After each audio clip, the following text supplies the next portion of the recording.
फिर भी इस प्रकार का जो बयान है वह निश्चित रूप से स्वीकार योग्य नहीं है, निंदनीय है और उस पर हमारे जो पदाधिकारी बयान दिए थे वो माफी भी मांगे। जब उनकी सरकार थी तो आकंठ भ्रष्टाचार और इस प्रकार के हत्याओं का दौर चलता था और किस जिले में कोई जिला ऐसा छूता नहीं था जहां पर हत्याएं नहीं होती थी, वो भी सामूहिक हत्याएं होती थी।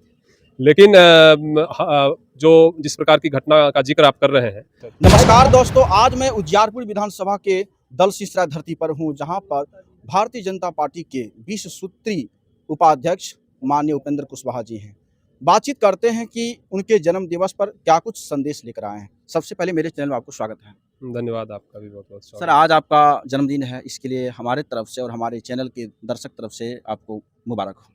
आपको भी बहुत बहुत धन्यवाद, आभार कि आप समय निकाल करके मेरे जन्मदिन पर यहाँ पधारे, इसके लिए बहुत बहुत धन्यवाद। क्या कहना चाहेंगे कि जिस प्रकार बिहार में विपक्ष का आरोप है कि बीते 14 दिन में 46 हत्याएं, क्राइम रेट जिस प्रकार बढ़ रहा है, तो विपक्ष का कहना है कि ये जंगल राज 2 है। देखिए, विपक्ष को तो बोलने का मुंह इस पर नहीं है, क्योंकि जब उनकी सरकार थी तो आकंठ भ्रष्टाचार और इस प्रकार के हत्याओं का दौर चलता था और किस जिले में कोई जिला ऐसा छूता नहीं था जहां पर हत्याएं नहीं होती थी, वो भी सामूहिक हत्याएं होती थी। लेकिन जो जिस प्रकार की घटना का जिक्र आप कर रहे हैं, उस प्रकार की घटनाएं निश्चित रूप से निंदनीय है, उस पर पुलिस कार्रवाई भी कर रही है। पहले का जो घटनाएं होती थी तो कार्रवाई नहीं होता था, उसको संरक्षण दिया जाता था और उसमें भी एक अन्य मार्ग से संरक्षण दिया जाता था, विधायकों के घर से संरक्षण दिया जाता था। आज घटनाएं घटती है और 2 दिन 4 दिन कार्रवाई की जाती है। निश्चित रूप से इस प्रकार की घटनाएं नहीं होनी चाहिए। आगे इस पर और कड़े से कड़े कदम उठाने चाहिए, लेकिन विपक्ष जो भ्रम फैलाने का काम कर रहा है, यह उसको अधिकार नहीं है इस प्रकार का बोलने का, क्योंकि उसकी जब सरकार थी तो उसके अपने जो सगे संबंधी थे वो भी इस प्रकार के काम में लिप्त रहते थे। क्या कहना चाहेंगे कि जिस प्रकार माननीय मुख्यमंत्री नीतीश कुमार जी एक समय में बिजली फ्री का विरोध कर रहे थे कि बिजली फ्री होने से राजस्व का घाटा होता है, आज कौन सा मुसीबत या मजबूरी आया है चुनाव के 2-3 महीना पहले जो 125 यूनिट बिजली फ्री का ऐलान किए हैं? देखिए, उस समय माननीय मुख्यमंत्री जी ने कहा था आज बिहार सक्षम है और अपने गरीब जनता का सेवा करने के लिए, और इसलिए उन्होंने हमारे आम लोगों के लिए जिसके घर में बिजली खपत 100 यूनिट 125 यूनिट होता था, उसको लगभग मुफ्त कर दिया है। और ऐसी संख्या हमको लगता है कि बहुत बड़ी संख्या, बहुत बड़ी संख्या में ऐसे परिवार हैं जिसको बिजली बिल नहीं आएगा, सारे के सारे माफ़ हो जाएंगे। यह तो बहुत ही बहुत बड़ा कदम है। नीतीश कुमार जी बहुत संवेदनशील मुख्यमंत्री हैं और गरीब जनता की आवाज़ को सुनते हैं और गरीबों के लिए काम करते हैं। इसी के अंतर्गत यह काम किया गया है।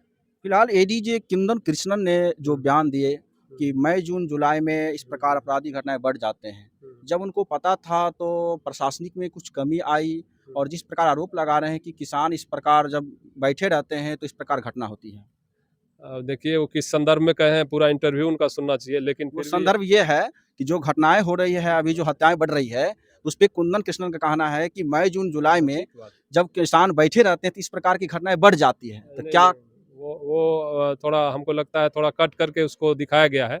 लेकिन फिर भी इस प्रकार का जो बयान है वह निश्चित रूप से स्वीकार योग्य नहीं है, निंदनीय है और उस पर हमारे जो पदाधिकारी बयान दिए थे वो माफी भी मांगे।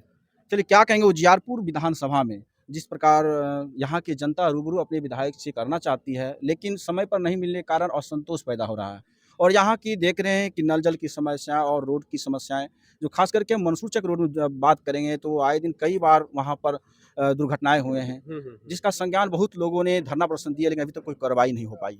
नहीं, नहीं, उस पर हम लोग भी लगातार बात कर रहे थे, पदाधिकारियों से मिले भी थे और वहाँ निश्चित रूप से बड़ी समस्या है। उसको नाले को 1.5-2 किलोमीटर और बनना है और तात्कालिक उसके निवारण के लिए पदाधिकारी ने कुछ प्रयास किया था, लेकिन वो समुचित नहीं है। उसको हमको लगता है और करने की ज़रूरत है।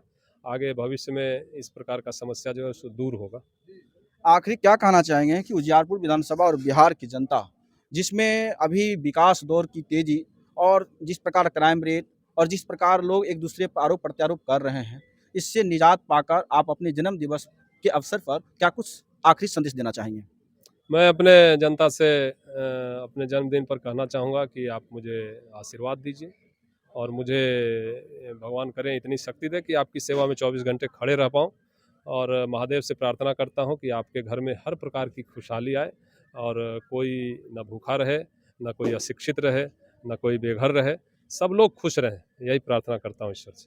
चलिए हमारे साथ उजियारपुर विधानसभा के माननीय प्रत्याशी उपेंद्र कुशवाहा जी जिन्होंने बेबाकी से अपने हर मुद्दों पर जवाब दिए। आपका क्या कहना है? लाइक, कमेंट, शेयर कीजिए। मैं आपके साथ ब्रजमोहन गौतम, धन्यवाद।